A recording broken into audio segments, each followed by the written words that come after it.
I'm here backstage at Gully, Glastonbury 2017, with Mr. Bombastic himself, Shaggy. Welcome. All the best, man. Salute every time, yeah. You having a good time here at Glastonbury? It's my first time. Is it? Yeah, so we came in today. We hit that main stage, which was really good.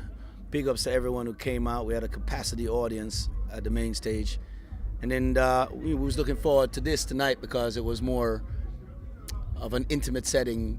Yeah. And I could do more dancehall and authentic reggae vibes, so I kind of did that tonight. Yeah. And they gave me a little bit more time tonight to do it too, so I was looking forward to that. Yeah, we were here. We absolutely loved it. Thank you. So I want to go back to the 90s, like way back. Yeah. I was about 6 or 7. We were all in the playground going, "Oh, Carolina." Yeah. And I wanted to talk about before that. Were you in the music scene for ages and then that happened? Did you see it come in? Tell us about the build-up for when you suddenly were just being played worldwide. I mean, we had a couple of songs that were hit. We had like Mampy. Yeah. Jump on Spredo, Chodo Mampy. Hey. And then we had it was on the Hot This Year rhythm, and then we did Big Up. Hey, you feel big up. I know massive, then big up. And then after that, we did Oh Carolina. And we had like All Virgin. There's a couple of dancehall records that, in the local dancehall market. But once we did Oh Carolina, was on the Bedwood Sensation rhythm. Yeah. And that just kind of took off like wildfire. Before that, I was touring with Maxi Priest and just kind of seeing the world. And I kind of noticed that the dancehall people wasn't supporting Maxi Priest as much. You never hear much dancehall, much Maxi Priest in the dancehall and on the sound systems. Yeah. But when I went on tour with him, he was touching people globally, like massive people that didn't even speak the language. Yeah. So I had to figure out what I want. Do I want this local thing, or I want this global thing? Yeah, exactly. You know? Yeah, and a lot of people say with dancehall, they say like, oh, when it goes global, it goes into the pop scene, it goes to mainstream. But they said tonight, the main stage got mainstream you, and tonight at Gully, we got the Jamaican you. Do you think it's cool for styles to fuse and go into popular culture? Like, what do you say to those who will really say that some styles need to be stuck underground? Nobody's gonna put me in a box though. Yeah. See, so I just do whatever I want to do. Yeah. On the main stage, I did some dancehall records at the same time, but I mixed it in with a lot more of the pop records because those are the big. Let me tell you, I've had this whole argument back and forth.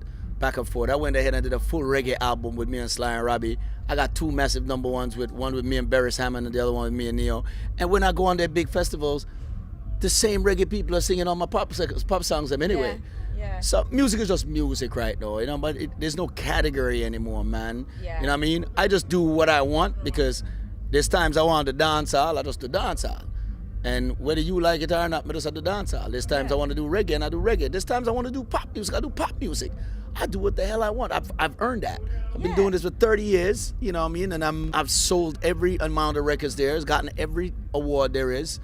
I have nothing to prove to nobody. So if I want to do a soca record tomorrow morning, mix up with an EDM record, I do what the fuck I want. Exactly. You know what I mean? Good for you. You tell him. So what is the recipe for a hit record? Because you've been making hits for decades. Like I say, I was 6 when I was singing Oh Carolina, and then it wasn't me, it was my teenage years, and you've just been constantly making those hits. Is there a secret recipe, or do you just like go from the heart, or do you think about when you're writing and when you're recording where you want it to go? I kind of make records selfishly. Yeah. And hope that they connect. You know what I'm saying? Yeah. So I kind of make what I feel like, and most of the time, record companies don't get it. They're like, oh my God, it's like I remember when we did Oh Carolina, there was like, well, we want another Oh Carolina because it was like everybody came with that feel. Apache and did Boom Shakalak, this Meet Me and Lucia one, all of these, and I decided no, I didn't want to do that. Yeah. And they got mad at me because I didn't do another Oh Carolina style of music. And they called me difficult, and the record company was mad, and Greensleeve was mad at me, and Virgin was mad at me, and then I went back in and I wrote Mr. Bombastic, which was totally different. You know what I mean? I'm sure they weren't mad anymore when that went out. No. But that keeps happening where I keep changing the type of songs and styles of music that I'm doing because I try. Nobody's gonna get bored of me before me. Yeah. I get bored of me first. Yeah. You know what I'm saying? I got to keep it fresh so I'm inspired to do it.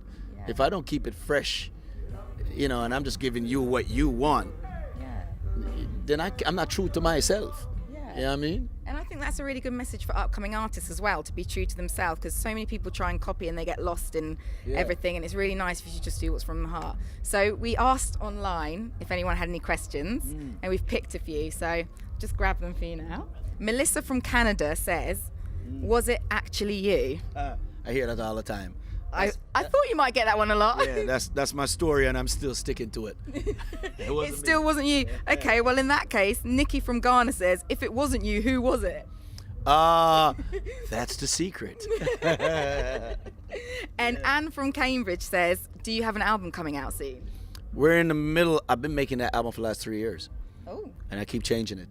Yeah. Every time I'm finished, I go back and I make some different styles of record. I don't know if I want it to be, some I might do dance songs, some I do like EDM style. Some of them I did like a tropical rhythm style, a tropical whole style. I don't know.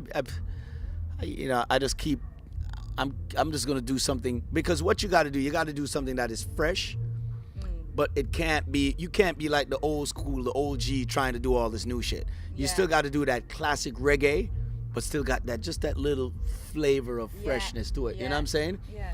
Because then you're just gonna look stupid trying to be, I ain't trying to be popcorn. Yeah. Or alkaline. You know what I mean? Just Shaggy. Yeah. You know what I mean? Yeah. So our last question from the public, I've remembered this one because it made me laugh. It's from Dawn from Reading. She said, will you marry me? Will I marry the Dawn? I will marry you. Over and over again if I was not already married. Oh, you raised her up, then you shot her down. Yeah, I don't think my wife would have really, appreciate it. You know what I mean?